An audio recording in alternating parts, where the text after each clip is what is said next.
Dorella Beauty. Welcome back to my YouTube channel.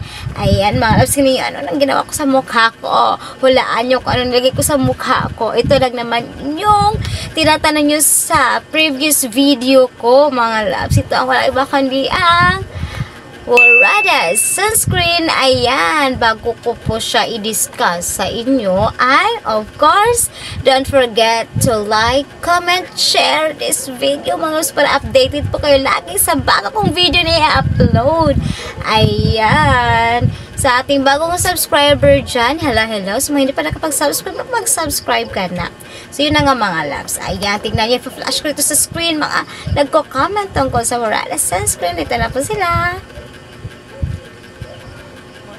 So yun nga mga loves, itong hawak kong mga loves, pansinin nyo na hindi sila kapareha. Hindi sila kapareha ng packaging, pero pareha silang Worada sunscreen. Bakit nga ba? Dahil may bagong pinalevel up ang ating Worada sunscreen. Ito po yung old packaging po niya at ito po yung bago. Ayat na level up mga loves. Medyo ano lang siya, mouse, hindi siya mabigat dalhin. Handy lang siya, pwede siya dalhin kahit saan kayo magpunta. Ayan, maka-outing man kayo o kahit saan. Kahit pumunta kayo sa school, sa mga estudyante dyan o sa opisina, nako, pwede po siyang dalhin mga loves kasi super handy lang niya. At huwag kayo mag-alala kasi pareho lang naman ang laman nito mga loves. Pinalevel up lang po dito. Pag yung sunscreen po nagagamit ninyo ay may hydroquinone na ingredients, nako, stop niyo po yan mga loves kasi nga nakakasira pa yun ang ating balat. Kaya lumipat po kayo dito sa ating Worada sunscreen mga loves kasi maganda po siya. At sa nagtatanong mga loves, diba, sa ating comment section may nagtatanong na pwede ba siya ngayon sa RDL. Actually, hindi ko pa na-try yung RDL. Baka hindi mahiyang sa'yo, baka hindi siya fit mga loves, hindi siya pwedeng gamitin. Pero itatry lang yun lang mga loves, baka pwede naman siya. At sa akin lang mga loves, mas mabuting ito na lang po yung gamitin ninyo. Huwag na po yung gumamit ang RDL. At gumamit naman po kayo, dapat yung may serum na lang po. Yung serum ng Worada, at saka ito nga sunscreen kasi mas maganda yung resulta mga loves. Never pa kasi akong gumamit ang RDL, pero itatry lang mga loves, wala pag tatry. At huwag po kayong mag-alala mga loves kasi ang ating Worada sunscreen ay of course FDA approved. Ayan. At pwede po siya sa mga 10 years old and above. Sa mga teenager dyan, ayan, lalo na sa mga estudyante na kung gumamit kayo ng Worada sunscreen kasi alam ko na lagi kayong bubilad sa araw kasi nga labas-pasok po kayo sa school, kaya mag-sunscreen po kayo sa ating mga mamsi dyan, sa ating mga workaholic dyan. Ayan, ako mag-sunscreen kayo bago kayo lumabas ng bahay. At ipakita ko po sa inyong mga loves. Ganito po siya. Ayan. Actually, kadalasan gumagamit ito nga sunscreen ay mag-2 fingers. Ayan, so 2 fingers na lang tayo. Nasa tulad ko ng medyo maliit lang yung mukha, pwede hindi mag-2 fingers. Ayan. Actually, mga loves, ito po talaga yan siya gagamitin. Ayan. Ayan, ito try natin. Ito lang ang bagong packaging. Ito try natin mga loves. Ayan, dito po siya. Ayan. O, diba? Ang dali lang nitong i-blend mga loves. No white cast siya mga loves. Tignan nyo. Pak.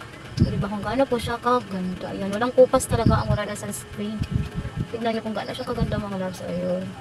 Kung mag-check out po kayo mga loves. Diba easy to blend lang siya.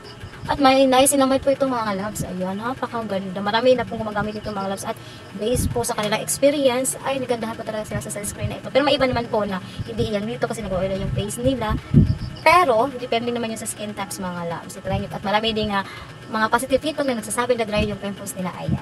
Pag gumamit po kayo ng sunscreen sa mukha, huwag niyo po kalimutan maglagay dito sa leeg para pantay po mga loves. Huwag lang puro sa mukha mga loves. Hindi man pwede maputi na yung mukha tapos yung leeg ay maitim. Diba? Hindi pantay. Kaputihan mga loves. Ayan. Parami ko talaga nalagay mga loves. Tingnan niyo kung gaano kaganda. O diba?